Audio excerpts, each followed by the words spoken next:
Hello guys, welcome back to RC moto vlog. இன்றைக்கி நம்ம என்ன பார்க்க போகிறோம்னா, நம்ம கேடிஎம் RC 390 வந்து போன வாரம் பைக்கை வாட்டர் வாஷ் பண்ணியிருப்போம்.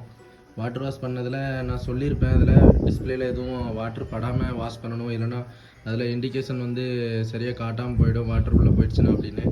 அதே மாதிரி சொன்ன மாதிரியே நடந்துருச்சு. இப்படி பேசுது பாரு என் புள்ள. இப்போ என் கையில் எதுவும் இல்லை. ஆமாம், நான் போன வாரம் வாஷ் பண்ணேன். இப்போ இண்டிகேஷன் எதுவுமே காட்ட மாட்டேங்குது. வாங்க கீயை ஆன் பண்ணி பார்க்கலாம். உங்களுக்கு பார்த்தாலே தெரியும், இதில் ரெடி டு ரேஸு, அதுக்கப்புறம் ஃபியூல் கன்சப்ஷனு எதுவும் நிறைய இதுக்கு இண்டிகேஷன் வரும். இதில் இப்போ எதுவுமே வர மாட்டேங்குது. இதுதான் ஆர்சியோட இந்த டிஸ்பிளேயோட ப்ராப்ளமே. சிரிப்பே வரல. பரவாயில்ல, நீங்கள் காண்டானீங்களா, அது போதும். நீங்கள் பைக்கை வாஷ் பண்ணிங்கன்னா டிஸ்பிளே வழியாக சைடு வழியாக வாட்டர் உள்ளே போயிடுது. அதனால் ஆர்சி வாஷ் பண்ணும்போது டிஸ்பிளேல படாமல் ஏதாச்சும் கவர் ஏதாச்சும் போட்டுட்டு வாஷ் பண்ணுங்கள். அப்படின்லாம் நீங்களும் இந்த ப்ராப்ளத்தை ஃபேஸ் பண்ண வேண்டியிருக்கும். ஏதாச்சும் அந்த ப்ராப்ளத்தை பார்த்துருப்பீங்க.